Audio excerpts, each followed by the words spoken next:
السلام علیکم ورحمۃ اللہ وبرکاتہ۔ ان الحمد للہ والصلاة والسلام علی رسول اللہ وآلہ وصحبہ ومن والاه۔ اعوذ باللہ من الشیطان الرجیم۔ قال اللہ تعالی لقد انزلنا آیات مبینات واللہ یہدی من یشاء الی صراط مستقیم۔ برادران اسلام اور اسلامی خواتین، ناظرین و ناظرات، حق و باطل کا معرکہ کے عنوان سے یہ سلسلہ وار دروس آپ کی خدمت میں پیش کیے جا رہے ہیں۔ اسی سلسلے کی ایک کڑی ہے، بلکہ اسے کہیے حلقہ نمبر 11 ہے۔ روشن خیال لوگوں کی ایک باطل نظریہ ہم پیش کریں گے اور بہت ہی مختصر انداز میں قرآن کی روشنی میں یا کسی حدیث کی روشنی میں اس کی ہم تردید کریں گے۔ یہاں کیا ان کی بات ہے؟ نحتاج الی اعادت قراءۃ النص القرآنی، قرآنی نصوص کے یا قرآنی نصوص کو ہمیں دوبارہ پڑھنے کی ضرورت ہے، یعنی قرآن میں خامی گویا کہ نکالنے کی کوشش کر رہے ہیں۔ کون لوگ ہیں؟ روشن خیال لوگ۔ یہ لائن سے ہٹ کر کھڑے ہوتے ہیں اور جب انگشت نمائی کی جاتی ہے اور ان کو متنبہ کیا جاتا ہے تو ان کا کہنا یہ ہوتا ہے کہ جہاں ہم کھڑے ہوتے ہیں وہیں سے لائن شروع ہوتی ہے، آپ لوگ اب سیدھے ہو جائیے۔ یہ اپنے ذہن کے معیار پر قرآن اور سنت کو تولنے کی کوشش کرتے ہیں، یعنی میزان ہی ان کے یہاں چینج ہے۔ اسی وجہ سے ان کو عقلانی کہتے ہیں، عقل پرست کہتے ہیں، روشن خیال کہتے ہیں، متنور کہتے ہیں۔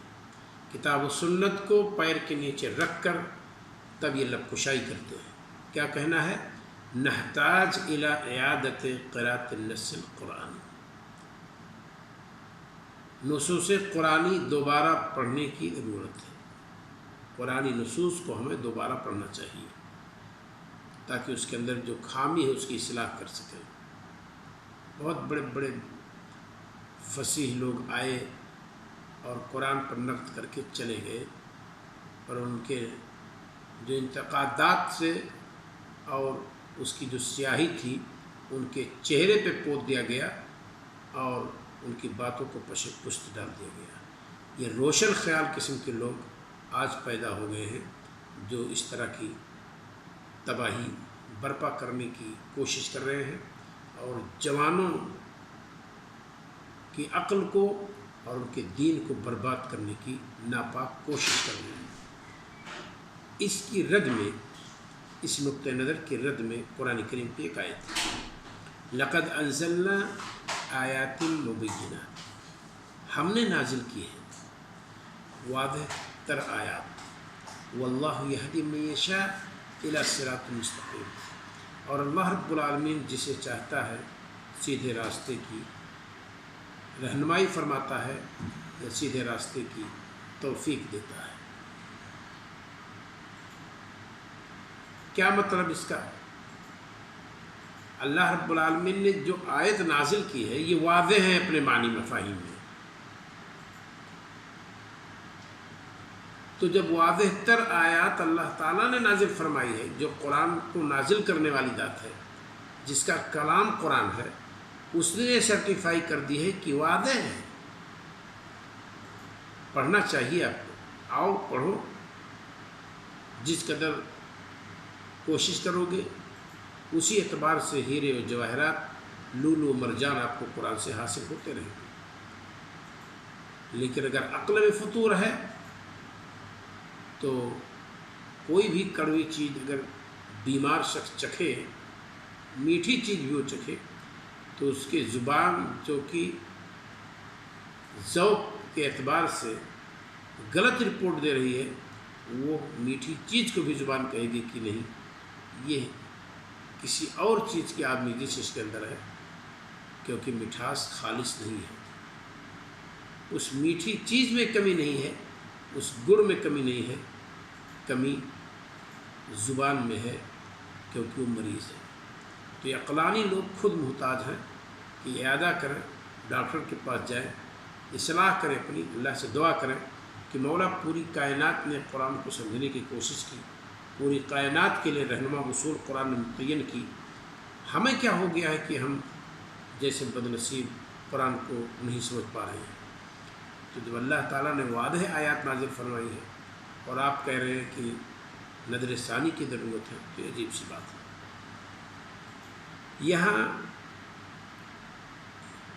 ہم نے ملاحظہ لکھا ہے اس قول پر، ذرا دیکھیے، یہ روشن خیال لوگوں کے عقل پر پردہ پڑ گیا ہے کہ انسان کا منزل مقصود جنت ہے اور جنت تک پہنچانے والی قرآنی آیات واضح ہیں، تو پھر بھی انہیں اس وضاحت نظر ثانی کی ضرورت پڑ رہی ہے۔